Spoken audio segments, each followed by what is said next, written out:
All right, welcome. Today, we're opening up the Attentive Partners Playbook. This is all about becoming the kind of partner she just can't imagine living without. We're going to be exploring a dynamic where deep, unwavering devotion meets some seriously exhilarating desire. So, if that sounds like what you're here for, let's dive right in. And this quote, wow, it really gets to the heart of it all. This isn't just about the physical side of things. No, we're talking about a journey of profound connection. It's built on mutual fulfillment, and it's all about creating an experience that takes her, and by extension you, to a whole other level. Okay, so where do we even begin? Well, it all starts with the most critical piece of the puzzle, communication. And look, I'm not talking about those boring, we need to talk conversations. Not at all. We're reframing dialogue as the passionate foundation for this entire adventure, where your words alone can be more thrilling than any touch. And this right here, this is the real secret weapon, creating what we're calling an electric atmosphere. So what does that even mean? It all comes down to trust. It's about building a space where she feels so incredibly safe that she can share her deepest fantasies, her biggest curiosities, without any fear of judgment. When you get that right, you unlock a level of intimacy that most couples only dream of. That honesty, that is the key to everything. So how do you actually build that trust on a consistent basis? You do it with a ritual. This isn't a one-and-done chat. Think of it as a weekly check-in. Maybe you pour a couple glasses of wine, get comfortable, and just create that sacred space. It's where you both get to be vulnerable, share what's on your mind, and most importantly, you get to just listen. This is also the perfect time to reaffirm boundaries and make sure everyone's feeling secure as you move forward. And all this work, it leads to a really powerful psychological idea, compersion. You can think of this as your emotional North Star for this whole journey. It's really the joy you feel from her joy. It's a huge mindset shift, right?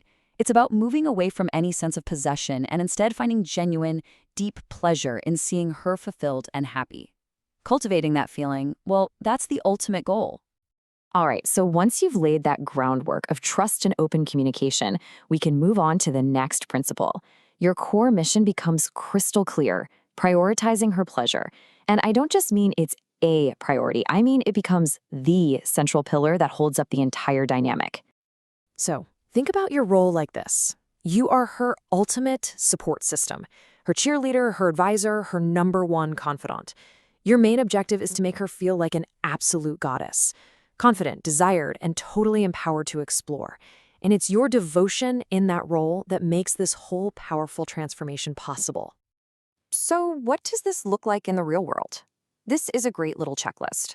You're not just a passive observer here. You are an active participant in making her experience incredible. This could be helping her plan things that line up with her fantasies, or sending a few teasing texts during the day to build that anticipation. Even helping her pick an outfit that makes her feel unstoppable can be a huge act of devotion. And this is key. Your role isn't over when the main event is. The affirmations and aftercare you provide afterwards are what really cement the idea that her satisfaction is your ultimate reward. Okay, now we're getting to the really hands-on part of this guide. This is where devotion becomes action.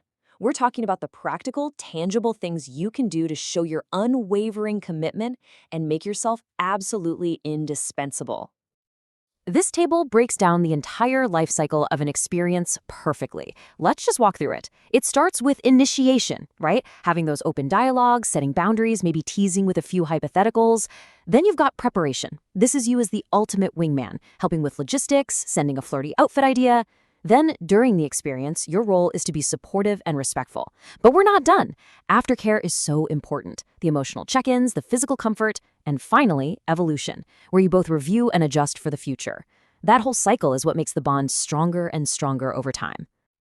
Now, of course, this kind of journey isn't always smooth sailing. And that brings us to what might be the most challenging part, but honestly, also the most rewarding: managing the emotional side of things. The real key is to see these challenges not as roadblocks, but as incredible opportunities to build an even deeper connection. So let's just ask the question that's on everybody's mind. What about jealousy? It's going to come up, and you know what? That is completely normal and totally expected. Just acknowledging the feeling is the very first step to handling it in a healthy way and turning it from a problem into a catalyst for growth. And this slide lays it out perfectly. When jealousy shows up, you've got two very different paths you can take. On the one hand, you have the path to growth, open discussion, maybe even erotic reframing, focusing on compersion and seeking reassurance. On the other, you've got the path to conflict, silence, possessiveness, assuming the worst. Choosing the right path can actually deepen your trust in ways you can't even imagine. And what's the ultimate tool for building that emotional resilience? Aftercare. I really cannot overstate how important this is. It is 100% non-negotiable. Things like a shared bath, a massage, or just a lighthearted recap of what you both enjoyed, these are the things that diffuse any tension and reinforce that your bond comes first, above all else. Which brings us to a final, really crucial point. This whole thing, it's not a destination you just arrive at. It's not a box you tick. It's a continuous, evolving journey that you create together. The best way to think about it is like a dance. It requires constant learning, flexibility, and communication. And to help you navigate that dance, here are a few common pitfalls you'll want to avoid. First, don't rush it. You have to build that solid foundation first. Never assume you know what she wants. Always ask. Keep reaffirming consent. And please, never ignore aftercare. Oh, and a big one. Don't neglect your own self-care. Your own identity is crucial for keeping the whole dynamic healthy. So, when you boil it all down, this playbook is about co-creating joy. It's done through attentiveness, being willing to adapt, and offering unwavering support. It's what transforms you into the partner she simply can't imagine living without. So, the final question is a simple one. We've established this is a dance, not a destination. Are you ready to learn the steps?